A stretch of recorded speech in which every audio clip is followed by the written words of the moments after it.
worthy. I am light. I am love. All right, have a seat. So I am excited about today's masterclass. We're, of course, in this series, Awakening Spiritual Life. And last week we covered quite a bit of ground. So if you were not here last week, I do encourage you to go to our channel and watch the video because some of this just won't make sense otherwise. So also, we're going to dive into 7 signs of spiritual awakening. I don't know that we'll have time to get through all 7. So what I have chosen to do is to just tell you the 7 first and then see where we go. The first sign of spiritual awakening, someone read it for me. Empathy and compassion. Empathy and compassion, also known as love. The second sign is what?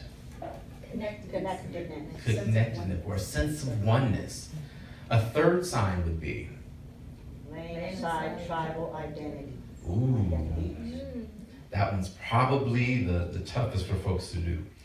What's the fourth sign? Universal awareness. Okay, y'all are good, y'all can read.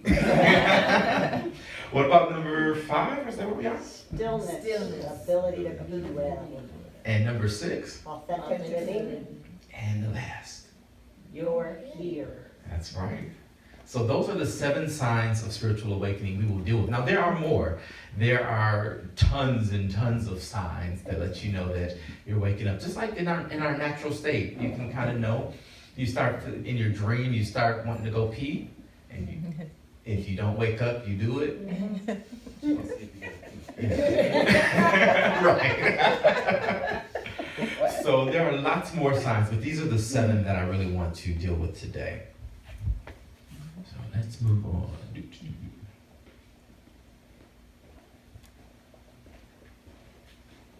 There we go. All right, so last week we talked a little bit about thought patterns, also known as the collective consciousness. So I'm going to start with a question. Normally we do kind of like some poll questions and all of that, but for this series I want to switch it up.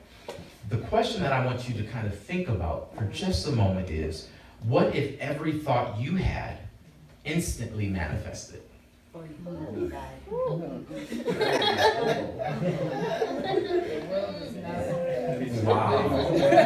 Okay, let's hear it, y'all. Yeah, that wouldn't work for some of us, right? Well, in this realm, we are actually safeguarded by the 3-pronged process of manifesting, which is think, feel, do, or act. So the fact that we can't just think of something and it appears is actually for our benefit. Amen. Who's seen this scale before? Couple folks? Yeah, this is the scale of consciousness that I like to utilize, and it really helps us to put a frame of reference on where we are vibrationally.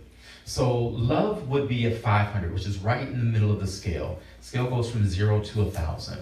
Now 500 isn't just 500 points more than 0. This is an exponential scale. So 500 to the 10th power. So every time you go up, it's not just 1 point. I mean, it's a major shift. So if you go from 500 to 501, big stuff. Unconditional love is about a 540. So not too many folks resonate at that level. And I mean, not too many folks as in the 8 billion people on the planet. There's a couple percent. Okay. I will say that it's highly unlikely that too many people in this room are at that level, because I know how y'all live. The resonance of alcohol is about 200 at the level of courage. That's where you move from a thing we transition from force into power. And I wanted to be at karaoke so bad last night. Had to marry folks. But when you go to karaoke, a lot of people will take their liquid courage so that they can sing. Yeah, well, that's that 200 because that's where you cross over into courage. Marijuana is about a 300, 350, so it's a little bit above. Now understand, 350 is nothing to bat an eye at. Like, that's pretty good. That's the stage of acceptance. Okay, so that's a high resonance in the world we live in. Our nation as a whole, including all of the most enlightened gurus, if you balance everything out, we're at about a 400 as a nation. That's really good. Other countries, not so much. You'll notice this also deals with the level of income inequality and poverty, and even our technological state will help with getting to a higher level.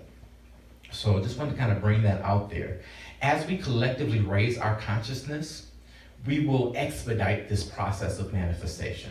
So we are moving towards a time where we can think of something and it will appear. I believe that we will see that, if not in my generation, in the next couple.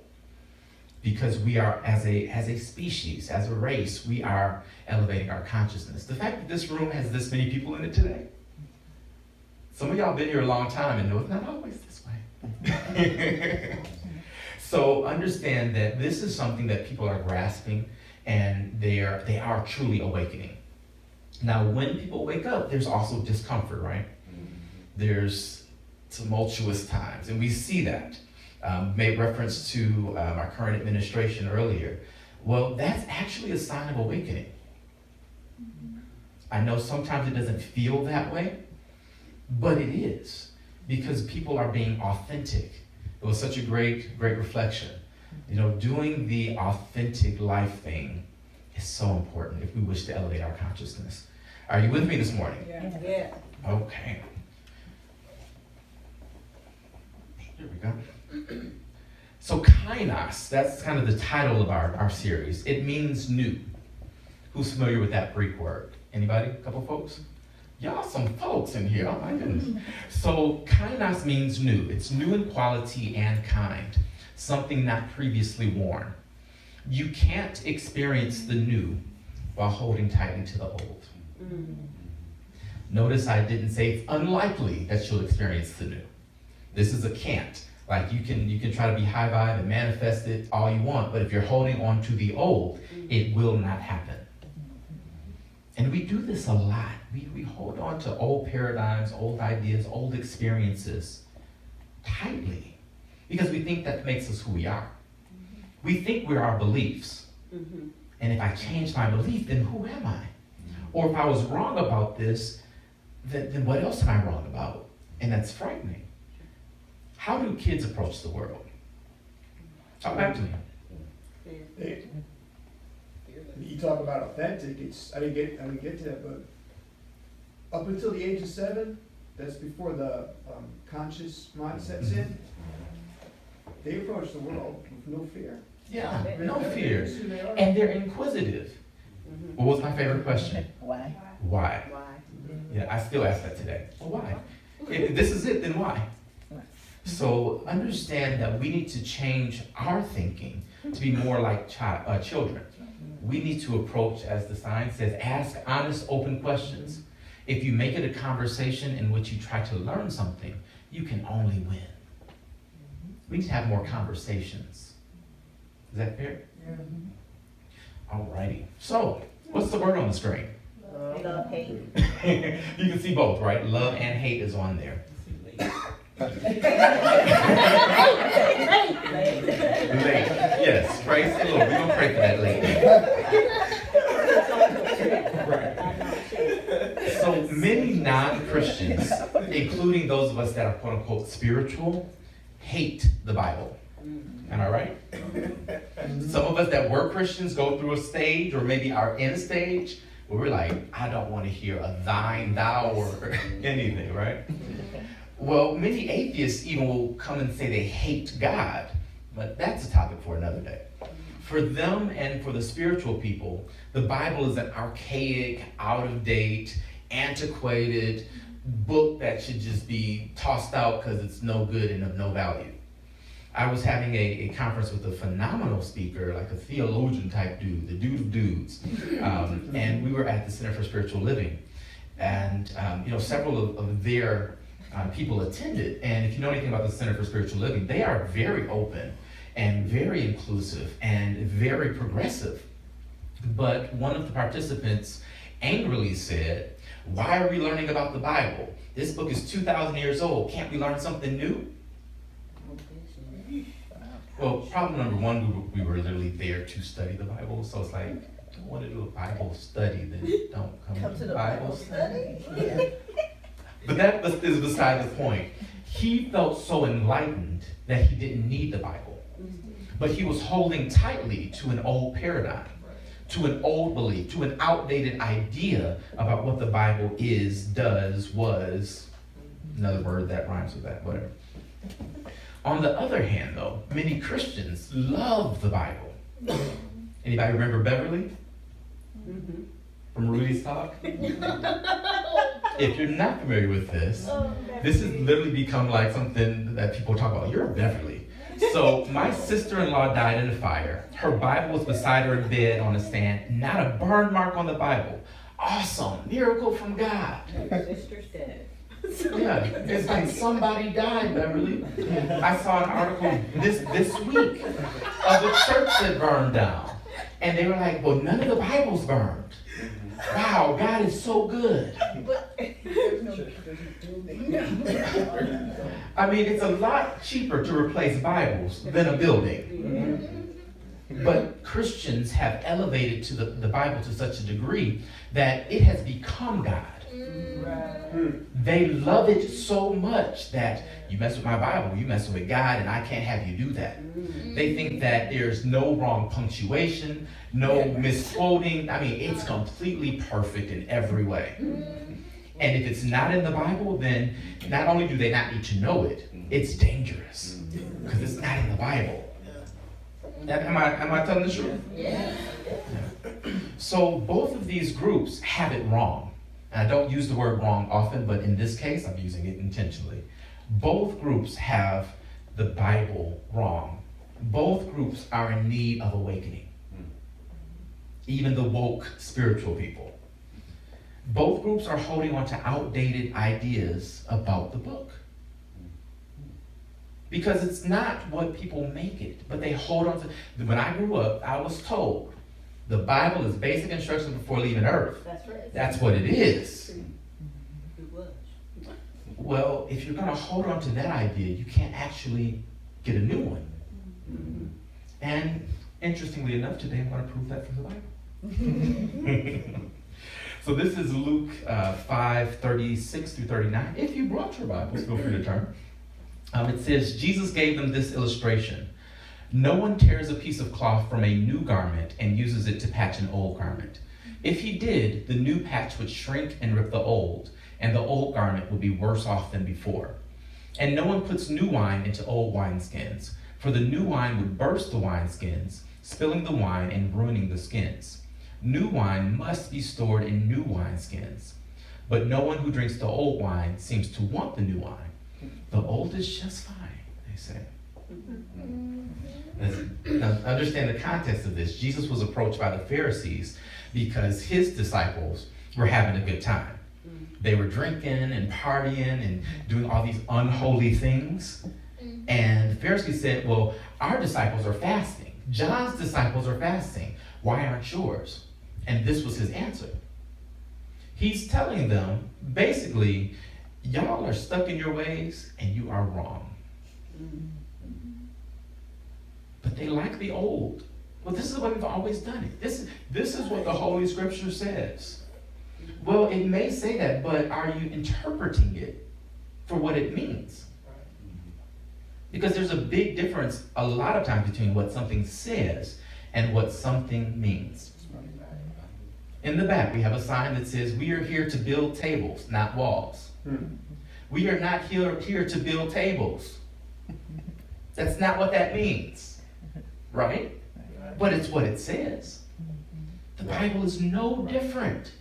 There's a meaning behind these words. And Jesus is not talking about wineskins. I went through this with my spiritual awakening, right? With the Bible, and I'm trying to piecemeal things on it. I'm trying to sew different fabrics from other religions into my Christianity because I have to wear this label of, I gotta have my Christian coat on, but I like a little this, and this makes sense. And then none of it works. I know, Leanne, I can relate to this, but why don't you just start your own religion? Technically, that's what I'm doing. That's also what Jesus did. It was not his intention, and it is not my intention. I don't want y'all to have a religion. I don't want you to wear a label and say, I'm a this or I'm a that. But labels help us to identify. And labels help us to feel included. And like we know what we're dealing with. But when I'm dead and gone, if y'all make a religion after me, I'm coming back to get you. You'd be willy nuts. Right. So you guys, you've seen Sister Act 2, right? Yeah. We just watched it this weekend. So Lauryn Hill in the movie she's a sassy character, and she tells Whoopi Goldberg, we don't want no new way. The old way is fine for us. Y'all remember that scene? Yeah. Well, that's what most religious people are doing. They're saying, we don't want a new way. But what happened at the end of the movie? They won the whole competition. The new way was better. The new wine is better. Taste it and see. You still with me? Yes. Okay, so the first sign that we were dealing with, of course, is empathy and compassion. A couple hallmarks of this is a strong impulse to alleviate other people's suffering and to help people fulfill their potential. Also has a strong idealistic desire to change the world for better, an impulse to serve other people and contribute to the human race in some way, and it's a sense of mission to help the human race move through our present phase of chaos and into an era of harmony. Does that make sense? Do you understand why that falls under empathy and compassion? Yes. Okay, because empathy and compassion isn't just feeling sorry for someone. Right. Oh, too bad. It's not empathy or compassion. It's actually doing something about it. So the reason why it's so important for you to be here, and you are obviously here, so thank you, right? But the reason it's so important is because this has to become something that has weight to it. If it's just me and my husband in the room, people will not take this seriously. Oh, they're just a cult. But as this continues to grow and we build momentum, we will see people will start taking it seriously and want to be a part of, oh, you know what, I can trust this, I can dip a toe in the water, I can listen and understand. So even if you're not actively doing something here, like you're not here to set up, which we need people to help set up, hallelujah. Even if you're not here with an assignment, your assignment every week is to bring your energy into this place. It feels different when you're not here. We had a situation more than once where someone was different the way someone else was different, and on the week they showed up, the one that was different like them wasn't here. And so they felt out of place because, oh, I'm a this and no other this is there, so I won't go back. Because it's uncomfortable when you're the only that in the room, right? Yeah. I feel your pain. Yeah. So spiritual people don't go and retreat in the mountains and in caves and in monasteries and all of these things. Not saying you're not spiritual if you do that, but that's not the hallmark of a spiritual person. A spiritual person is someone who takes action to make systemic change. Is that fair? Mm-hmm. So we want to look at this concept of an idol versus a model. And I think Jeff nailed it. Jesus came to be a model, not an idol. But we have made Jesus and the Bible idols. What do we do with idols? Worship them. What do we do with models? Try to be like them. Try to be like them. Jesus came to show us the way. There's a song about it. You came from heaven to earth to show the way.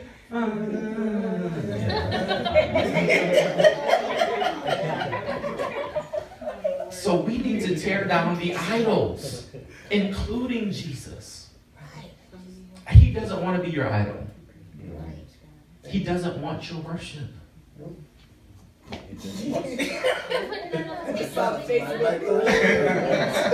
not going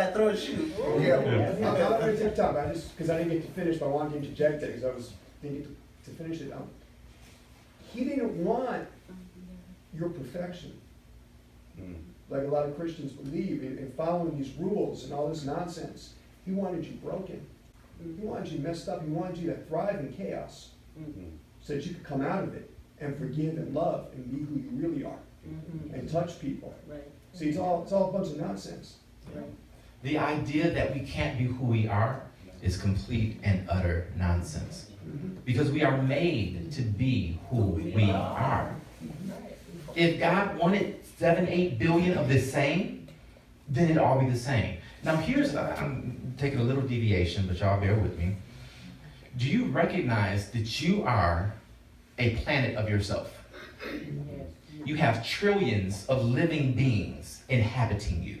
They're called cells. Each one of them has a mind. Each one of them has a function. Each one of them does a job. And all of them together make up you.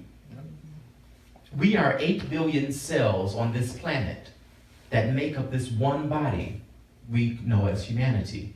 But guess what? There are other bodies made up of billions and billions and billions. And all of those bodies make up billions and billions and billions. If you look at the universe from, the little telescope thingies they have, looks like an eyeball. If all we can see is the eyeball of the universe, how big is this thing? So don't forget, you are a universe in and of yourself. I've been told I'm out there, but.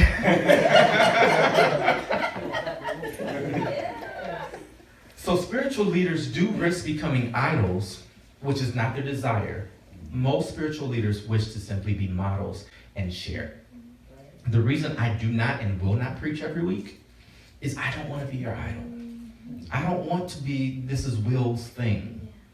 That makes it really hard to grow because people tend to fall in line.